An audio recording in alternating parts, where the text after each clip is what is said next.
Welcome everybody on behalf of APIBA. Yes, on this very sunny morning in Buenos Aires. So welcome everyone to another edition of the APIBA Business English Conference. Yes, after, this is the 5th APIBA Business English Conference. And after 3 back-to-back conferences and one that had to be postponed during the pandemic, yes, which is now behind us, we've decided to hold this event every 2 years. As this is a unique event, the only business English conference in the region, and for this reason, it deserves careful and thoughtful planning. However, as the pandemic has shown us all, sometimes careful planning is not enough. We have had to stop, think, consider and reconsider the steps to follow in the socio-economic landscape we are all immersed in. Even though we were eager to meet in person again, we have had to go virtual again. So our conference didn't lose the atmosphere of inclusion that has been an integral part of APIBA as a teacher association. And thanks to this decision, however, today we're welcoming colleagues from all of Argentina, Uruguay, Brazil, the UK, and Hong Kong. So welcome everyone, and we hope you enjoy this event from wherever you are in the world. This conference will be another great opportunity for us to share the latest insights of academic and educational research. This already traditional event has contributed to keeping trainers up to date by offering them the opportunity to discuss with specialists and colleagues the latest research and experiences in the teaching of English in the corporate world. We hope this new issue of our biannual conference comes up to your expectations and provides solutions and strategies to equip you with ideas and resources that can be implemented at your own institutions and organizations and lessons. But I would not like to end these welcoming words without thanking the very important people behind this event. First and foremost, I'd like to thank all the members of my executive committee, without whom we wouldn't be able to have such a thriving association, and Andrea Piñero and Paula De Genaro for being there for us when we most need them. So thank you very much. Secondly, the deepest gratitude to the APIBA Business English SIG for their ongoing enthusiasm and drive to collaborate on every aspect of the organization of this conference. Yes, most especially Virginia, Mercedes, and Daniela, and all the members of the APIBA Business English SIG. I would also like to thank Universidad de Belgrano and the IATEFL Business SIG for their support in the organization of this event. I would also like to thank all our sponsors for trusting APIBA once again and for having done so since APIBA was born 52 years ago. And last but not least, I would like to thank all the amazing and wonderful speakers and plenarists who you will be listening to today for agreeing to take part in this event. So thank you, Lucas, Virginia, Helen, Alejandra, Marina, Cecilia, Richard, Daniela, and Mercedes. We are eager to see what you have prepared for us today. And now, before we start, I would like to give the floor to Alejandro Parini, the head of Escuela de Lenguas at Universidad de Belgrano. Alejandro? Thank you, Romina. Thank you, Romina. Good morning, everyone. Thanks for being here today. And on behalf of the School of Languages and International Studies, I'd like to welcome you to our 5th business conference. It's a pleasure to organize this event with APIBA every 2 years. Despite the pandemic 2 years ago. I think it shows our commitment to training and continuing professional development. I would like to thank everyone at APIBA for making this possible. And I would like to say thanks to all our plenary speakers for coming to our screens, accepting our invitation to come to our screens and share their expertise with us. To all the speakers whose contributions will certainly add value to our program today. And of course, to all of you for being here today with us. So we're very happy to have you. We put together a program that addresses a wide range of issues regarding the teaching and learning of the English language in the context of globalized business. So I hope, and we hope actually, that you find the program beneficial and stimulating. So very warm welcome from all of us to you today and enjoy the conference. So thank you very much. Thank you, Alejandro. Before we start and before I give the floor to Virginia, so she can introduce our wonderful opening plenary, I would like to remind you all of some technicalities. Yes, so please remember to stay muted at all times unless the speakers ask you to unmute yourselves and speak, but otherwise, please be on mute at all times. Another very important thing that has to do with security and privacy reasons, please mind that your full name is on display. Yes, so if you don't know how to do that, you can rename yourselves on Zoom here. So both name and surname are available for us to check our lists. And then please bear with us. Yes, we are all here relying on home internet connections. So bear with us, but we hope there's no hiccups today. And now sit comfortably, grab a coffee, a tea, a mate, and enjoy this ride. Virginia, the floor is yours. Good morning, everybody. It's a pleasure for me to be here today in the 5th edition of this conference, as Romina has just told us. And on this occasion, well, I have the honor to introduce Lucas Peltonen. Hello, Lucas. There you are. Lucas is a PhD candidate at the Hong Kong Polytechnic University. His research focuses on pedagogy that develops the linguacultural competencies of business English as a lingua franca learners and speakers. He's an ESL teacher. He's been an ESL teacher for over 12 years. He holds a master's degree in English education from the University of Northern Colorado, as well as a CELTA, a certificate in international business, and a TOEFL certificate. And he's a member of Conversations About Delft, a group that we have formed.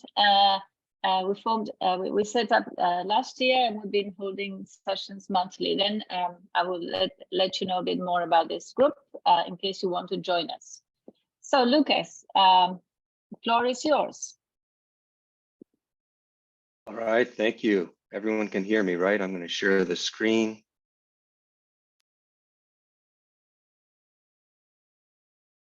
So everyone can hear me and we're ready to go, right? Okay, here we go.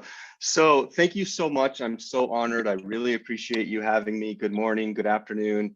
Here in Hong Kong, it's evening, it's Saturday night. You can hear the bars starting to fire up downstairs with the music and some cigarette smoke floating up here. So that's the environment in which I'm functioning. But I really am honored and really appreciate you having me here. And so my presentation today is called The Place of Linguacultural Competence in a ChatGPT-created Curriculum. And again, my name is Lucas Peltonen. And today I'm going to hopefully we'll have a little dialogue. I'm going to ask you some reflection questions also, so we can have a conversation. I don't want to just be talking at you.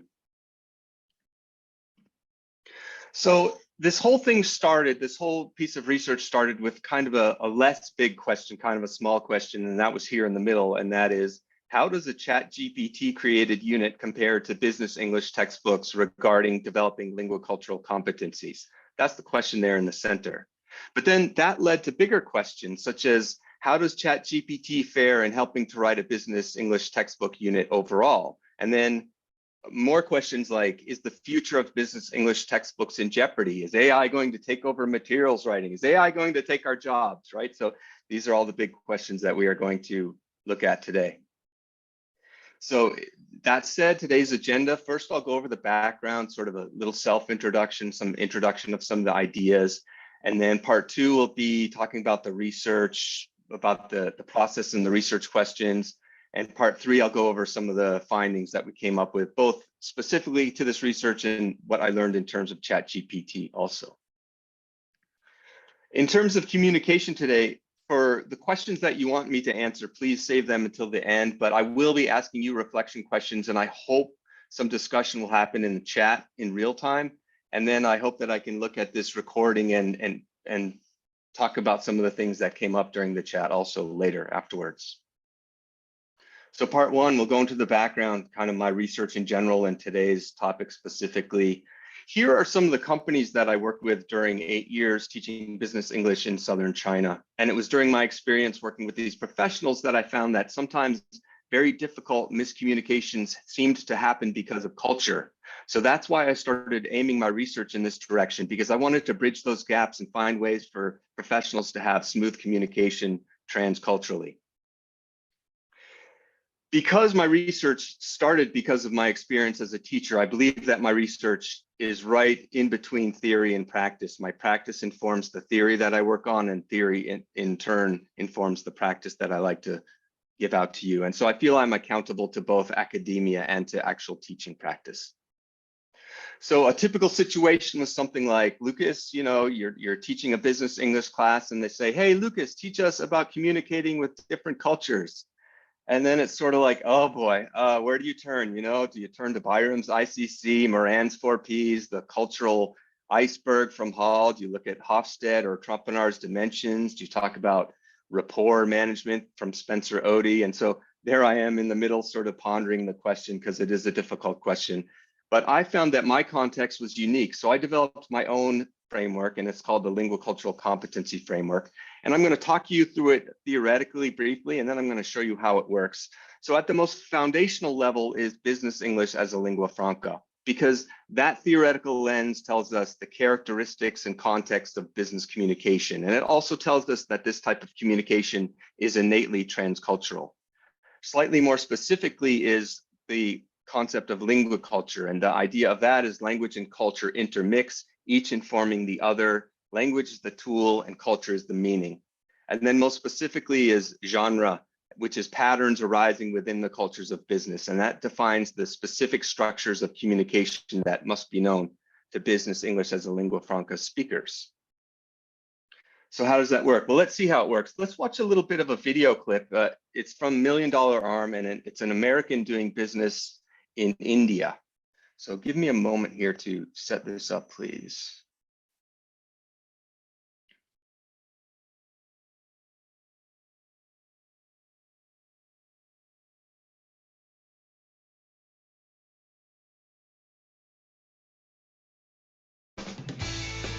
Can you see it and hear it? Yes. Hello, I'm JB Bernstein. JBB, sir. Hello, I'm Vivek. Weren't you supposed to pick me up at the airport today? Yes, but that is tomorrow. No, Vivek, today. That's why I'm standing here. I was certain that it was tomorrow, JB, sir. I tried calling you all day. The telephone lines are not up yet, and I've been busy on my cell phone, you know, trying to resolve the issue. But anyway, you are here now. We are all very excited about $1 Million Arm, JBB, sir. Thank you. And it's just JB. Okay. 1B. JB. No, sir. So this is our office? Yes, JB. Is there always this much traffic? It's always traffic in Mumbai, JB. What's with the honking? Indians love honking, JB. I don't know why. It doesn't help. Anyway, you settle down, and then whenever you are ready, we can have a status report meeting. Great. I'm ready. Let's do it. Right away? Yes. Oh, okay.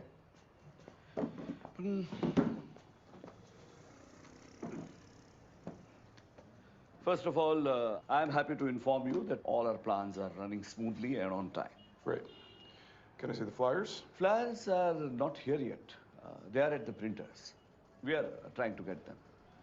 Okay. How about the t-shirts? They are at the warehouse. We are trying to get them too.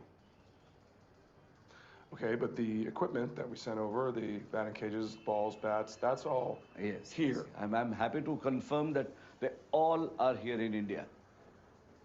But you don't have them here. No, they are at the customs. I think we should be working on that. Oh, okay, Vivek. I need things to run on time and smoothly. But actually run on time and smoothly, not Indian on time and smoothly.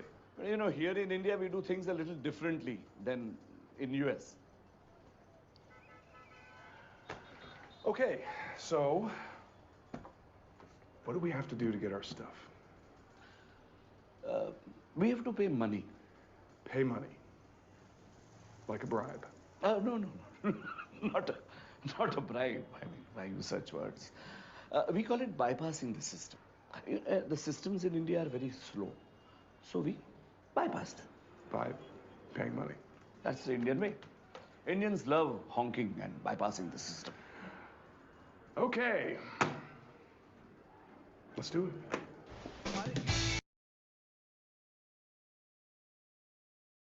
Okay.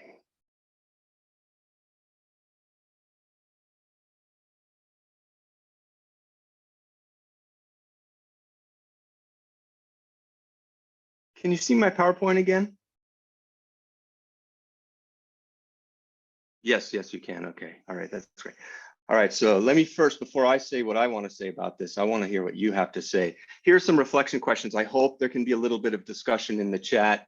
Why does the American who is in India think that his rules should be followed rather than Indian rules? And do you think the American has the right to expect to make the rules because he's the boss and he is paying everyone's salaries? And how could this miscommunication have been avoided? So please feel free to share your thoughts in the chat, but don't be too harsh because I am in Hong Kong, but I'm American and I don't want to cry the rest of the session. So I'm going to wait right now for 30 seconds to let you collect your thoughts and enter some ideas into the chat, and then I'm going to keep going. But I hope there can be some conversation there.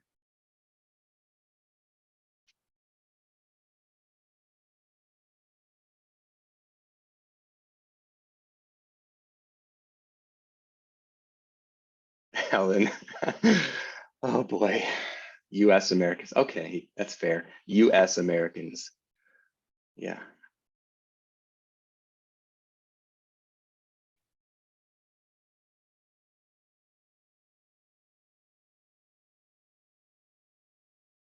All right, I'm going to keep going. Thank you. I hope you get some more chats in there and I can respond to some of them later. So the key to what we just watched was the phrase on time and smoothly. And JB, the American, said, I need things to run on time and smoothly, but actually on time and smoothly, not Indian on time and smoothly.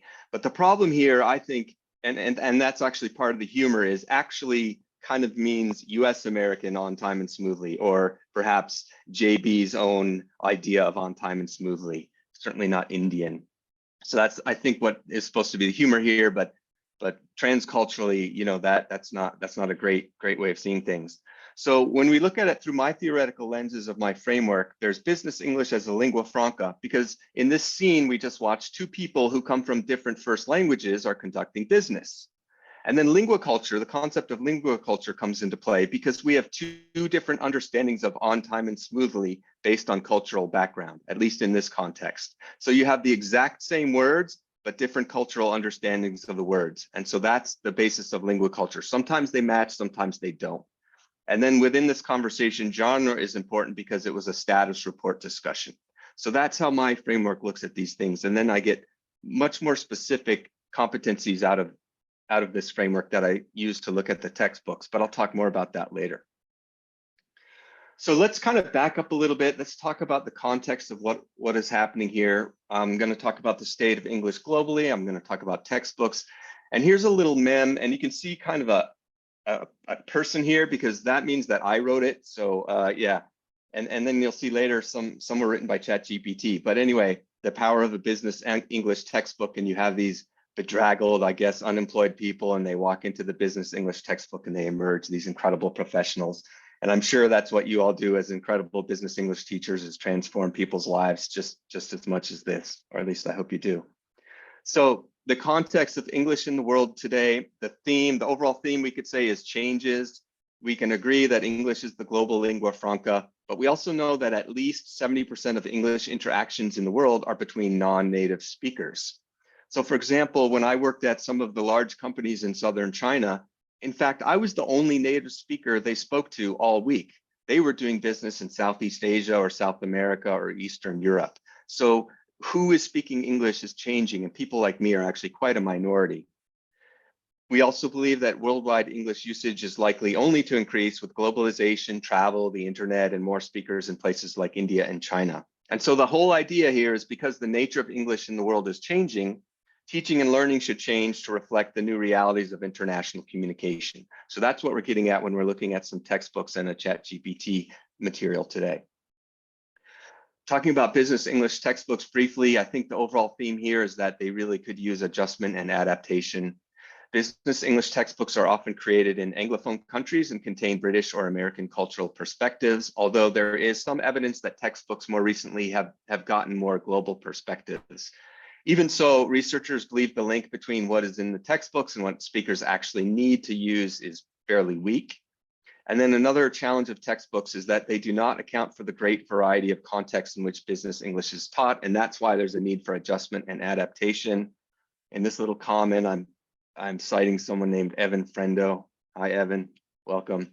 Anyway, as such, the overall question regards what can we do to improve these as teaching resources? How can we adapt and adjust them? So the 5 major business English textbooks I looked at for this research were, actually, I'm sure you recognize these. I'm sure you've seen these before. We have 2 published by Pearson, 1 by Macmillan, 1 by Oxford, and 1 by Cambridge. So now that we've talked a little bit about the context and textbooks, we should talk a little bit about ChatGPT. I posted this meme that I wrote on LinkedIn. You know, is this what's really happening? Are we turning away from traditional textbooks and focusing on things like ChatGPT? Should we be doing that? So that's the question with this meme. And then we need to define what ChatGPT is. And so I had a conversation with my mom a few months ago. You know, my mom can get texts and she can use email, but that's about it. And so she asked me, what is a ChatGPT? Is it like a robot that sits on your desk?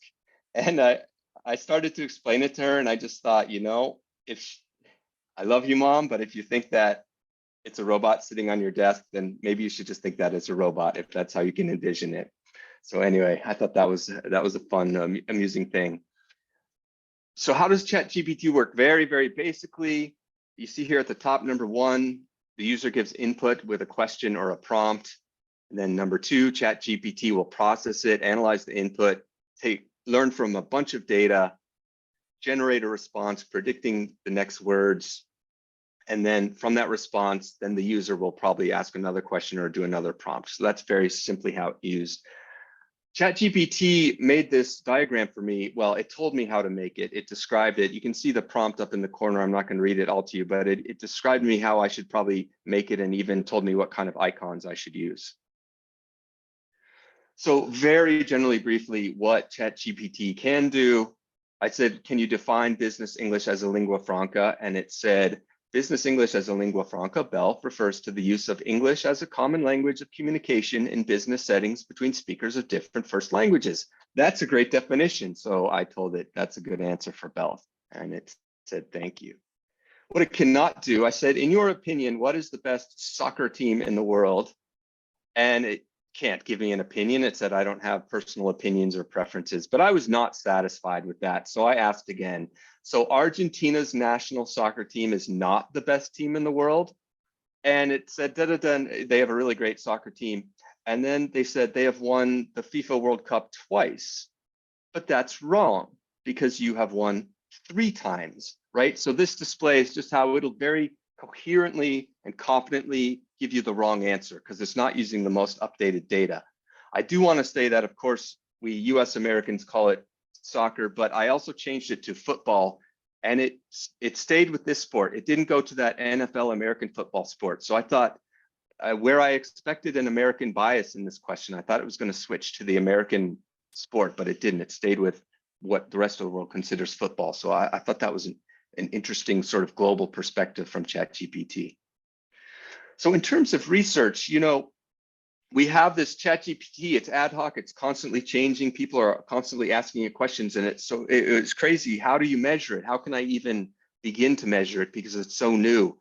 And of course, my PhD supervisor said, Lucas, if your research compares ChatGPT to business English textbooks, it needs to be empirical and based on data. Okay, so how do I do that?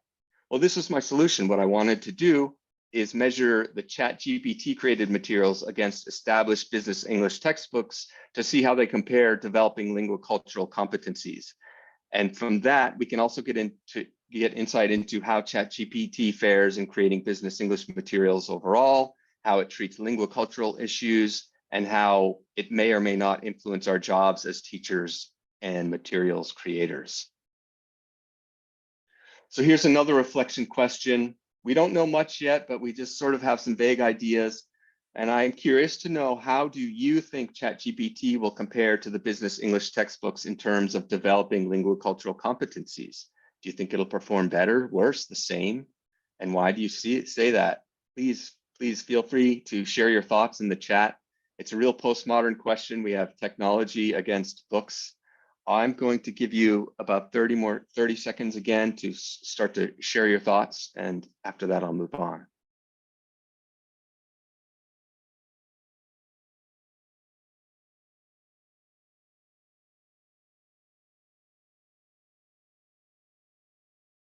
I used 4 for this. I guess it's more of a general question than that.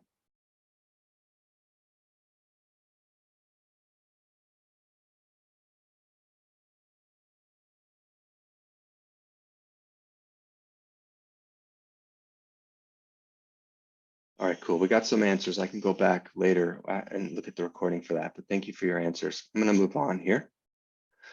So now that I wanted to measure a ChatGPT created text, I needed to develop it. And I made this little comic here where I said, well, I guess this is me saying, hey, ChatGPT, can you help me? And you know, it's a robot like my mom pictures it.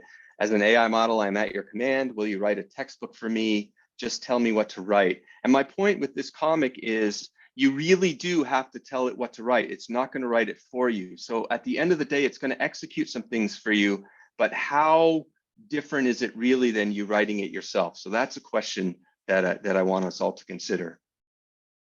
I made some rules for myself. I can change the prompts to ChatGPT, but I could not rewrite any of the materials that it produces. And also I could suggest types of activities to be produced, but I cannot dictate the activities. I needed to give it space and room to output what it was going to output, so I could try to see how it treats linguacultural orientations and levels, etc., on its own.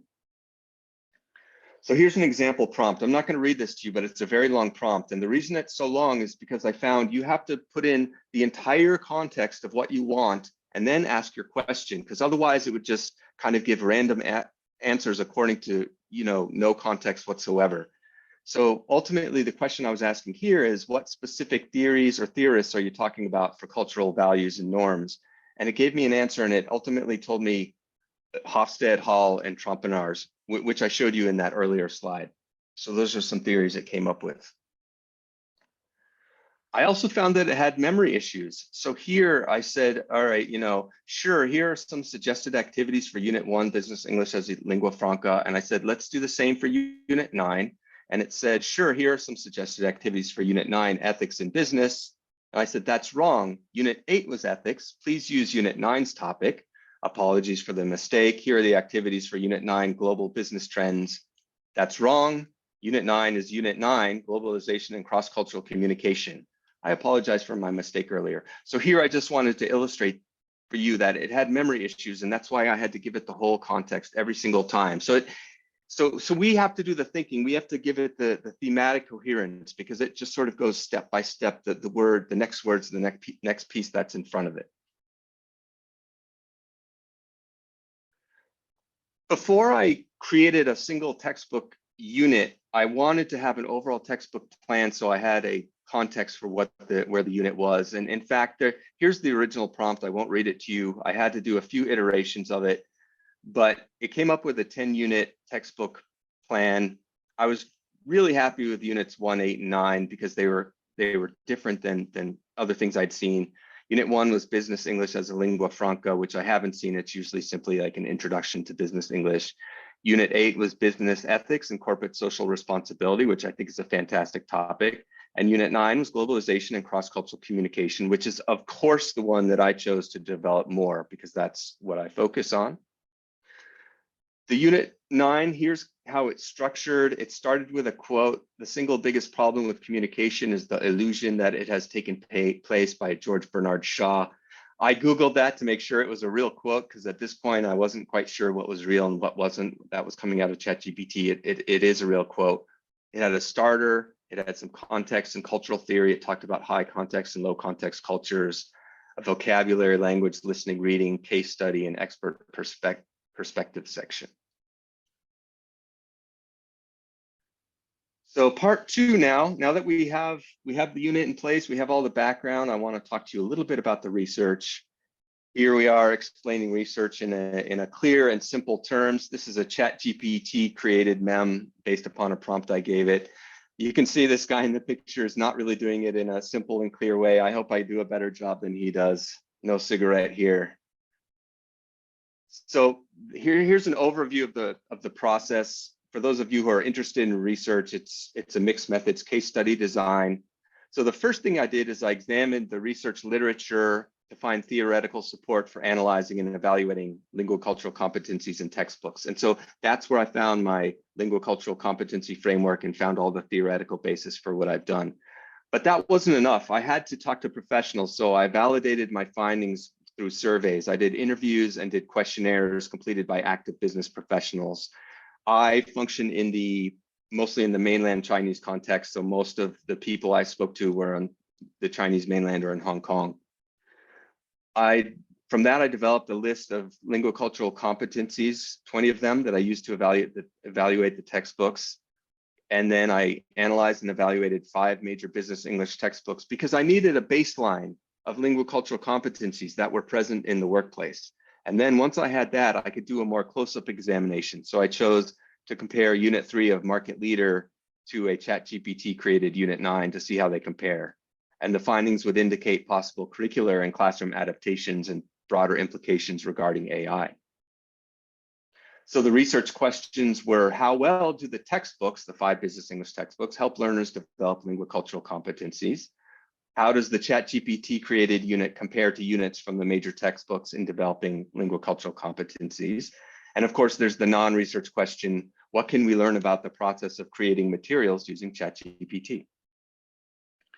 I won't go over all of this. I'm going to keep it simple, but the mixed methods case study design, you have quantitative information, which is counts of linguacultural incidences, and qualitative information where you're kind of asking, how does this help or hinder learners' development of linguacultural competencies? You merge those two together, and then you try to interpret the results to see how the textbooks are strong, how they're weak, and how you could make changes to curricula or in the classroom.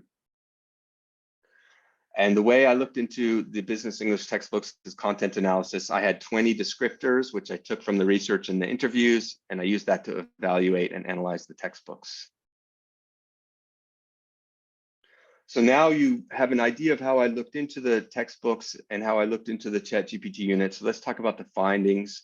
First, I'll go over the quantitative findings. So looking at the 5 textbooks, this is all of them combined. I have this structure called orientations and levels. You can see here on the left orientations, and that's sort of a spatial directional understanding of culture. So is it the home culture, like where you work or where you're from?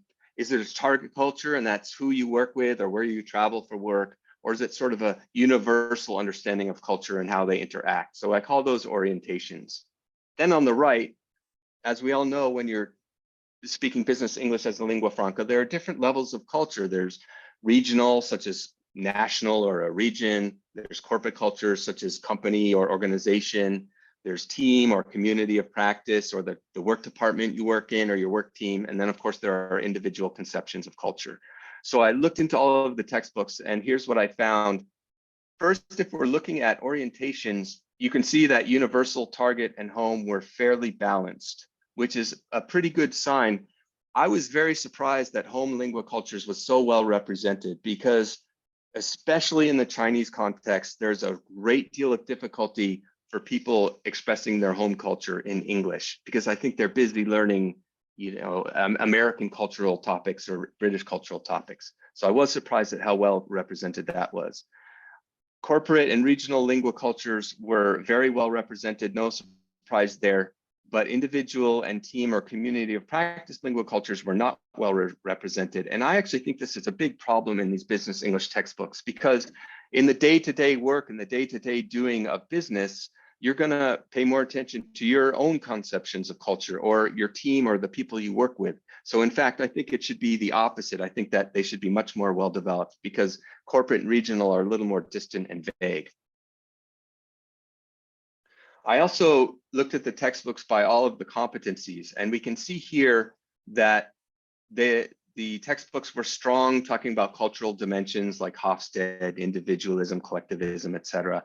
They were also strong talking about power and management organization. So there was a lot of good discussion about how different cultures look at power and management and how they communicate. And there was also a lot of good discussion about specific behaviors supposedly attributable to different cultures or company cultures.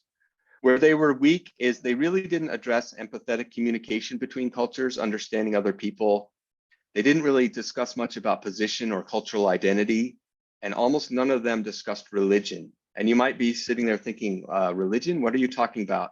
But I'm going to explain to you why I think this is very important here in a little bit.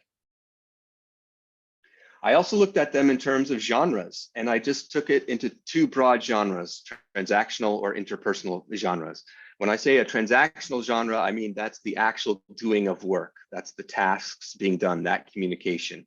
Interpersonal genres are the building rapport, building relationship type of communication that people do. And we can see here that the textbooks were 92% transactional genres, 8% interpersonal genres. And I think that is a huge problem because we know that interpersonal relationship building is very, very, very important to the successful business.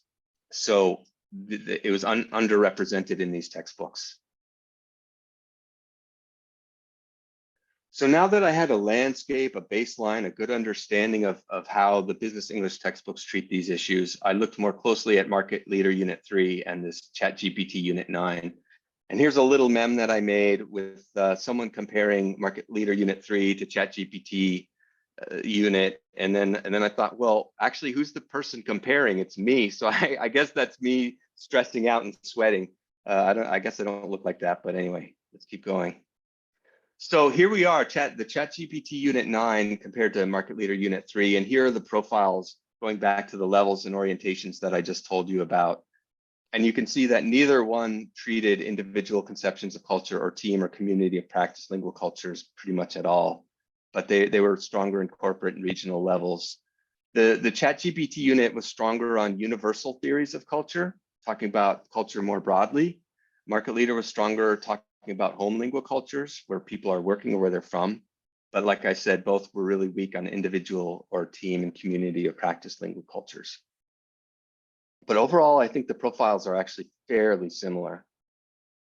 And then I looked at the competencies, and again, I think the profiles are somewhat similar.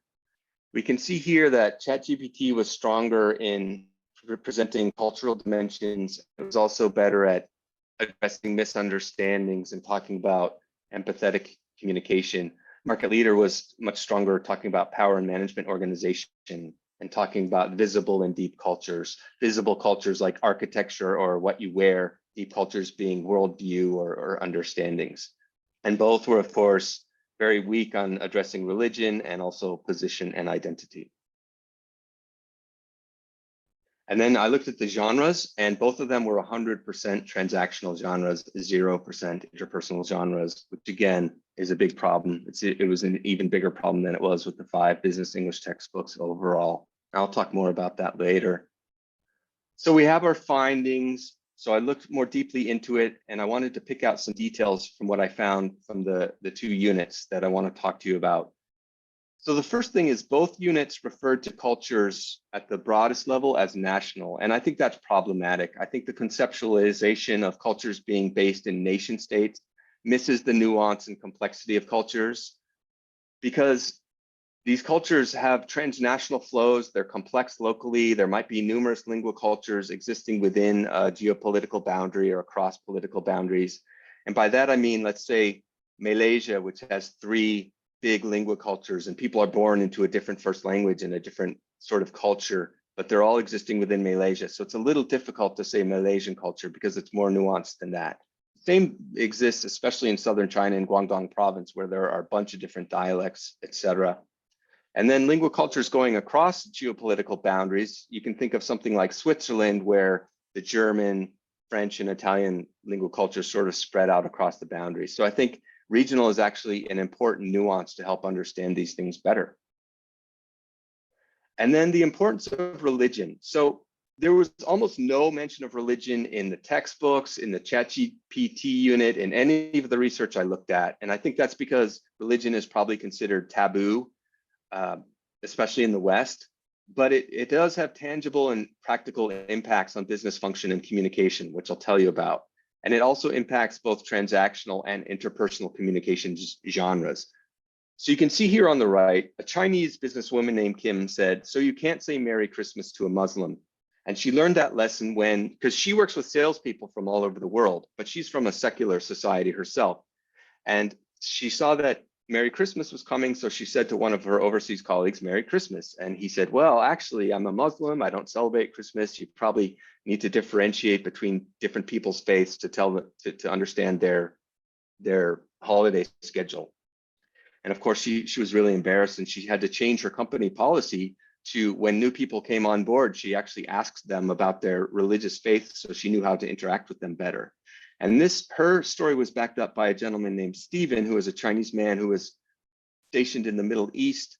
And especially when he was in the more traditional countries such as Saudi Arabia, they did a Sunday through Thursday work week because Friday was the important prayer day. And so he had to learn to not communicate business on Fridays, and he had to learn all of the different schedules and ways of functioning in that society.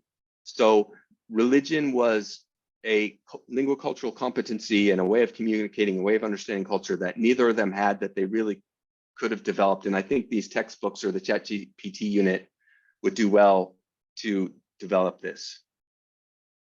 Also, the place of genre, like I said, Unit 3 and Unit 9 had no interpersonal genres. We know interpersonal genres are a major deficiency.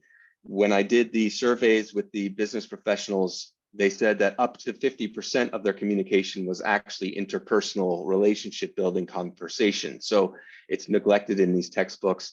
And this was illustrated in an interview with a businesswoman named Tina, who spent a lot of time balancing two sort of polarized linguacultures in her workplace. And she said, you know, like when you work together, you usually need each other's help, right? So if you have a good relationship with someone else, even though it's a tough job or maybe someone else is not willing to do, but based upon the rapport, based upon the relationship you have with that person, probably that person is more willing to help you to finish that task.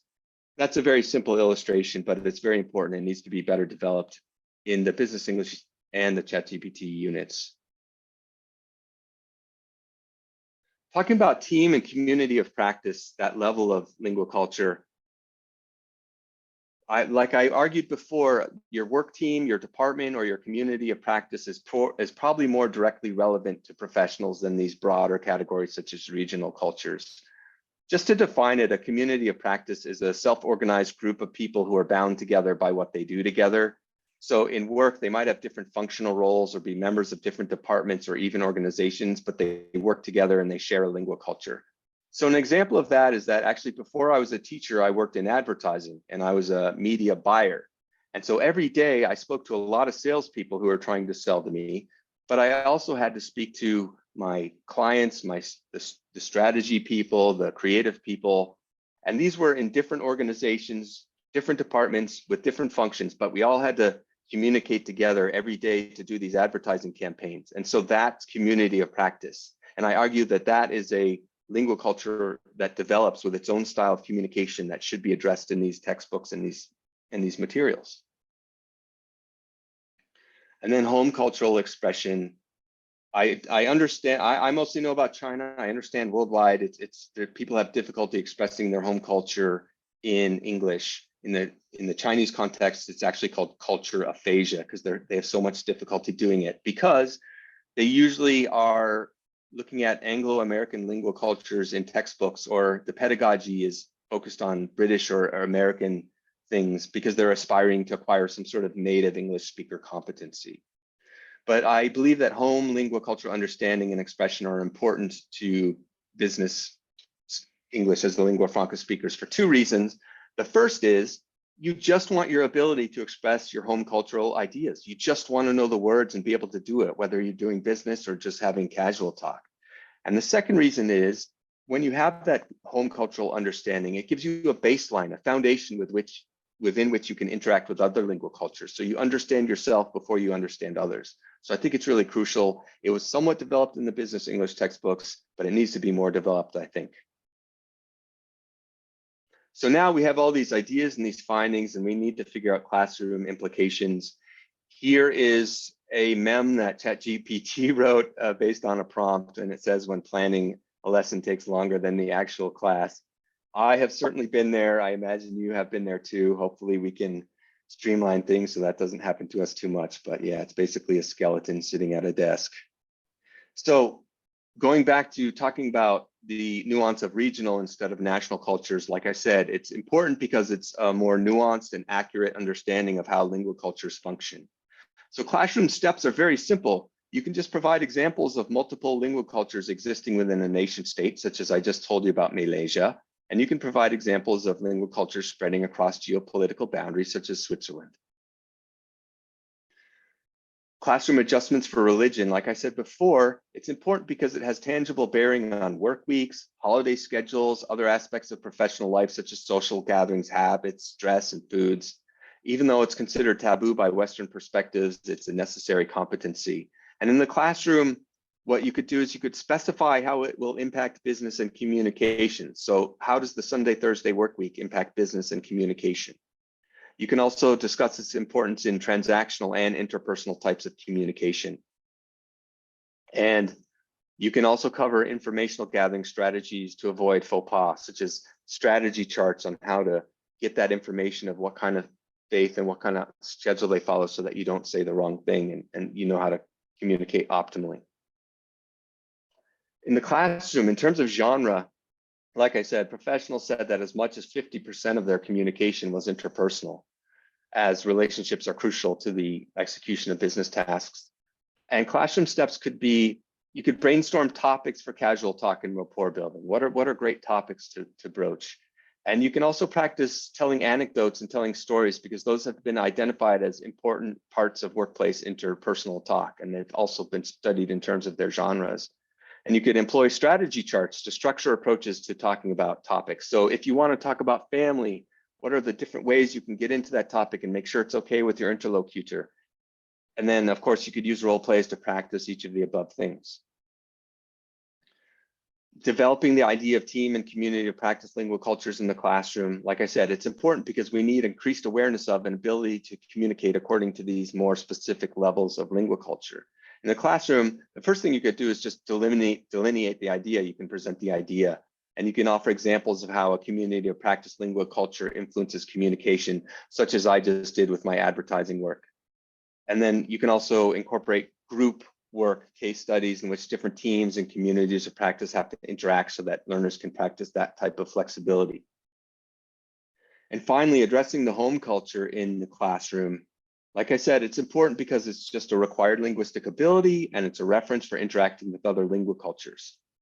Classroom steps could be to develop knowledge, skills, and strategies. Knowledge is how do you express the actual concepts? You know, what are the actual words used? Skills could be preemptive clarification using the state, reflect, restate cycle, offering examples. And then strategies are, how are you going to choose to communicate it? Do you use the original word? Do you translate the word? Do you explain the word? Do you do a combination of the above to get that concept across? So there we are. We've gone through it in great detail, and you're asking a big question. Which did better? Was it the ChatGPT unit in developing lingual cultural competencies, or was it the market leader unit? So let's dive into that question. Overall, the ChatGPT Unit 9 had more lingual cultural building instances overall. Market leader had 45, ChatGPT had 52. ChatGPT was stronger in universal cultural orientation. Market leader was stronger in home cultural orientation. They had similar weaknesses in what they addressed, such as religion. Down at the bottom, I think, is the key, though, to this whole thing. The activities and the text in the ChatGPT unit tended to be general and vague and unsophisticated in terms of lingual cultural treatments, whereas in Market Leader, though it wasn't perfect, the activities and the text were more specific and insightful in terms of lingual cultural treatments. They seemed to be more human, more applicable. And basically because of that, I would have to say by a narrow margin, we are still going to give the victory to the textbook. Higher quality opportunities. So now that we've looked at how they treat linguacultural competencies and how they compared, what did we learn about ChatGPT? And so here's a mem where I guess humans are more developed and ChatGPT is not as developed. So I did a SWOT analysis. I won't read this all to you, but we have strengths, weaknesses, opportunities, and threats. Strengths were that I found that it could create texts fairly quickly with good language, but I also found that it had poor memory and made a lot of mistakes. The opportunities are that it will only get better, and people who have more experience will have better prompts and they're going to generate better texts and responses. I think one threat, there are a few threats, but I think one threat is that humans might try to get lazy and over rely on its ability to reason, analyze, or synthesize, because in fact, I didn't find it too reasonable, analytical, or able to synthesize. I think I had to do all of that. And so for now, that's something that needs to be one of our strong skills, maybe just managing that. Some best practices that I learned from this, that conceptually, I think we need to think of it more as a calculator than as a replacement mind. We need to think of it as a tool. We also need to analyze output critically and check facts, right? How many times did Argentina win the World Cup? 3. Congratulations, by the way. So, and another thing I learned is prompts should include all of the contextual and background knowledge required for the output to be useful and accurate. Otherwise, it's just going to give you, very confidently give you output, but it could just be from anywhere. And the prompts need to be specific. Some challenges and warnings. Like I just said, false and inaccurate information is presented coherently and confidently, so it's confusing. And then ChatGPT might make you angry or frustrated.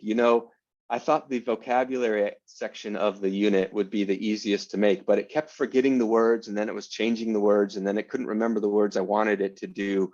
And I found myself getting angry at it. And I found myself wanting to type, insights and insults and mean things to it. And then I thought, I'm having an emotional reaction to an algorithm that just understands ones and zeros. This is some weird science fiction postmodern problem that I'm going to have to overcome. But you might find similar frustrations.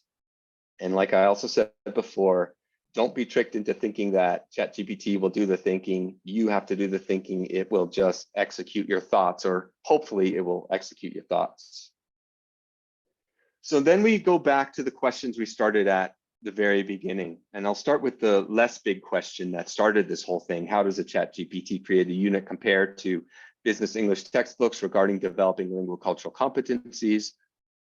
I found that it was fairly similar to the business English unit in its profile. But then I thought, but that's probably because it takes its data from existing data. So did the ChatGPT unit get its data from the business English textbooks against which it was supposed to be compared? Do you know what I mean? Was I actually comparing it to itself? Because we don't really know where the data was coming from. So that was a conundrum I didn't expect, but that came up. Then another less big question is, how does ChatGPT fare in helping to write business English textbook units?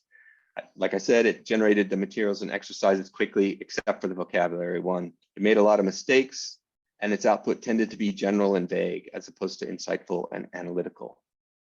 Bigger question, is AI going to take our jobs? I say sort of. I mean, we're going to have our own AI competencies, and we're going to have to teach students how to use it and think critically in order to manage it successfully in their business communication. But I also think it's not going to take our jobs, because it really, thus far, does not think or analyze. We have to bring all of that. We have to bring the human side to that. We have to give it coherence and thematic cohesiveness. Is AI going to take over materials writing? I say no, because as it stands now, especially with this general model, such as GPT, things were just too vague. But then in the future, I say maybe, because these generative AI models could be designed specifically to develop textbooks and business English teaching materials, and those will be much more effective. And then I thought, oh, well, let's all of us get together and make one. Let's train our own, and then we can have a really good materials developing AI. And then at the bottom here, is the future of business English textbooks in jeopardy? And I think for printed, expensive textbooks updated every 5 years, they might be in jeopardy. I think the future of globally distributed business English textbooks might be online versions that are flexible, allow for more contextual specificity, are updated regularly, sort of a more flexible paradigm. So here we have a ChatGPT created mem. It thinks it's a threat. It's when textbook publishers realize they're competing with a language model named ChatGPT. And so we have these older textbook publishers facing a battle that they might lose. That's ChatGPT's perspective. But anyway, I want to give a few next steps to this. And it was just sort of a couple questions. So what I did with this is I just sort of let ChatGPT do its thing and give forth its information. But what if I push it harder to include specific linguacultural competencies? How will it perform? What if I leaned on it more and got more specific? What would happen? And then the next piece of research that I do want to do is I want to ask business English teachers such as yourselves and students and researchers to compare 2 units, one from a textbook and one from ChatGPT, and I can give criteria and see which one scores best in terms of linguacultural competencies. Because you've seen what I think, but I really would be curious to see what professionals out there outside of my context would think. So that is that. Thank you so much for joining. Thank you for having me. Here are my references. And I am ready for some questions. Oh, thank you very much, Lucas, for this enlightening presentation. There's so much to think about, so much food for thought, so many references that we would probably like to look at after the presentation. Very, very interesting. I was reading the chat, and there are some reactions to what you were saying. Evan was talking about this debate in the publishing field regarding the topics to be addressed in books when it comes to religion and politics. Are you there? Someone there, Evan? Can't see you here, but I'm here. I'm here. Yeah. Oh, good morning. So, Good afternoon. would you like to? Good afternoon for you. You're in Germany. It's 5 hours later. So, would you like to tell us what you were you wrote in the chat? I fully agree with what Lucas was saying about things like religion and other so-called controversial topics need to be brought into the training, into the classroom. There's absolutely no doubt about that. It's how you do it that's the problem. And so publishers tend to play safe because they've been sued. They know from experience, you know, that if you talk about pork, you can't sell the book in the Middle East and so on. So they cut out these controversial topics. Lots of debate about the pros and cons of this, of course. But the publishers would argue, look, it's for the teacher who knows the local context to bring in religion. It's not difficult to bring it in. It doesn't have to be for the course book. That's the only point I was making. And I think Helen actually made the same point, that's what we do, you know, not the book necessarily. Yeah, the same happens with topics like you included there, religion and all the isms. Yes. Okay, that's interesting. What do you think, Lucas, about this? Do you agree with this comment? Yeah, I mean, you know, I don't want to be prescriptive about what should be in materials or how publishers should do that. And I don't want to be prescriptive on what teachers should do. I just want to give, you know, observations and sort of frameworks for people to make their own decisions, you know, and I really don't want to, I don't want to be a teacher trainer, right? I want to give teachers tools and materials writers tools to see what's out there. So yeah, you know, whether it's in the actual textbook or just, you know, adapted across a local context or a local textbook, I think whatever it is, as long as it's treated and addressed and prepares the learner for these competencies that they're going to need, especially, you know, coming from a secular society such as mainland China, you know, I think that's important. Okay. Anybody who would like to ask questions? You can unmute yourselves and just. I see. I like this question from. It looks like Riccardo Cavallini. Lucas, how can we improve interpersonal genre in our sessions? I taught an entire course to HSBC, and they didn't want to learn anything about business specific business, they wanted to learn how to do casual talk with their overseas guests. And so what I don't want to tell you what to do, but I'm just going to tell you my experience that might be helpful to you. The first thing we did is we brainstormed a wide range of topics from which people could pull. It went from weather to sports to family to local restaurants, and just so many, dozens of topics. And then we could dig down deeper into those topics depending on what you're interested. That was our first step. Our second step was, your students are going to go into a meeting and they're going to do a bunch of research and prepare their presentation. Well, why wouldn't they prepare for the casual talk also? And that would include, they need to find out what the other people they're going to speak to are interested in it. So how are they going to do that? Do they know someone who knows that person? Do they have a structure of questions that they could ask to get to know what their interests are, to build interpersonal contact that way? And then another thing we worked on was telling stories, because that has been seen in research to be a major part of these interpersonal communications, especially those anecdotes where you did something stupid, this weekend, and then I fell down. Those types of stories are apparently extremely common in coffee rooms and things like that. And then, in our context, one of the tasks we did is we had the learners try to give a tour of their home city. And that's where I found that they really could not talk about their home culture. They didn't know how to express it. They didn't know, they were trying to translate simple foods, and so they didn't even have a strategy for that. So I think that would be another thing that you could look at. Mm-hmm. I have one question. Can I go? Yes, sure. Go ahead. Yeah. Lucas, have you tried other AI tools apart from ChatGPT? Because, for example, it's not for Belf in particular, but there's a website called twee.com, which uses AI to create activities.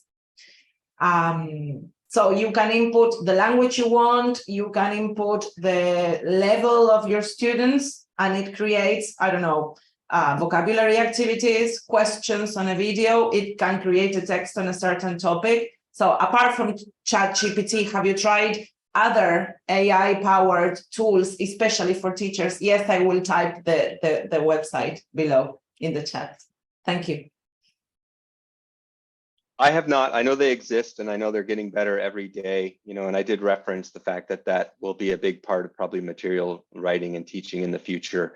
The reason I chose ChatGPT is, just to be pragmatic. Everybody knows what it is. People are talking about it. There's a great deal of interest in it in our university and in our context. So I wanted to check sort of the biggest thing out there right now. But yeah, I know I'm sure there are generative models right now that are so much more effective already, that are just being trained every day.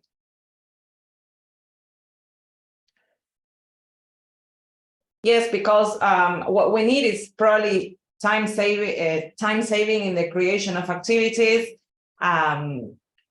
so as not to fall back on the course book, because our students, even those of us who are not teaching in the corporate world, I know that my students who work in companies are using ChatGPT to write emails, for example. So we need to change the way in which we teach, for example, email writing.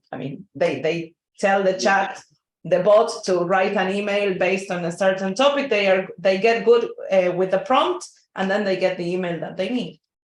Yeah, they need to be good with the prompt, and then they need to be able to look at it critically and make sure it says exactly what they want it to say. So yeah, you're exactly right about that. I do want to add that in the Asian context, textbooks historically and culturally are far more important, I think, than probably any other context in the world.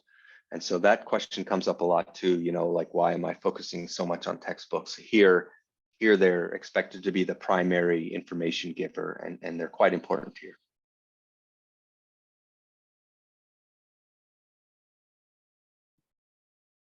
Helen is saying that she's concerned about ChatGPT when it changes their emails to S&T that resembles native standards. Would you like to nudge on that, Helen?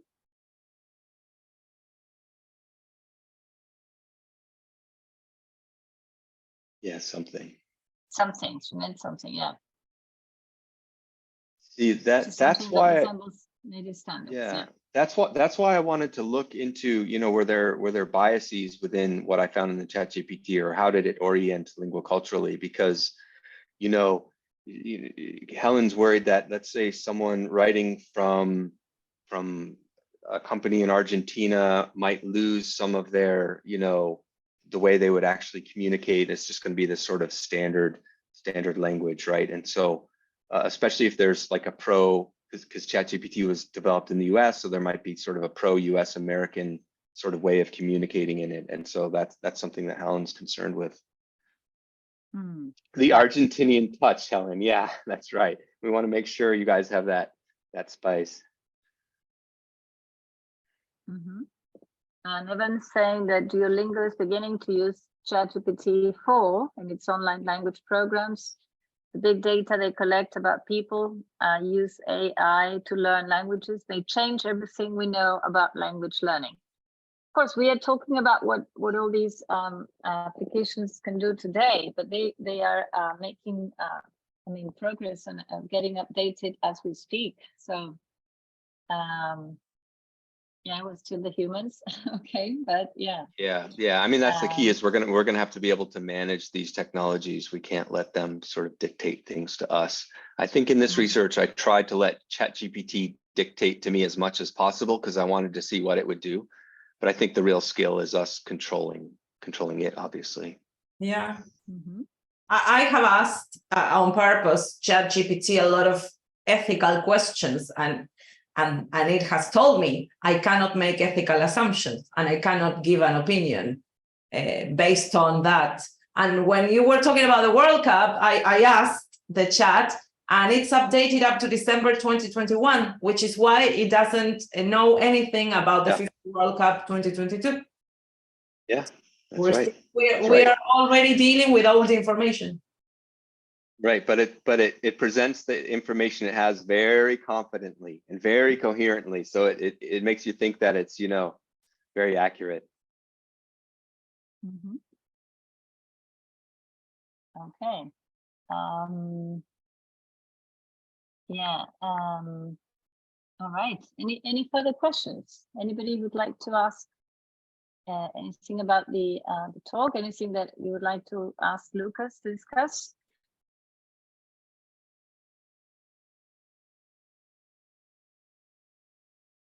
So, well, it's 10:10. We were supposed to finish, but we started a few minutes earlier, I think. We started a few minutes before at 9:15. So if there are no other questions, we might call it a plenary and then have a break. Do you agree? Okay. Yes, right. We can. We are meeting again at 10:25 in another room. Yes, for the Business English SIG presentation. Yes.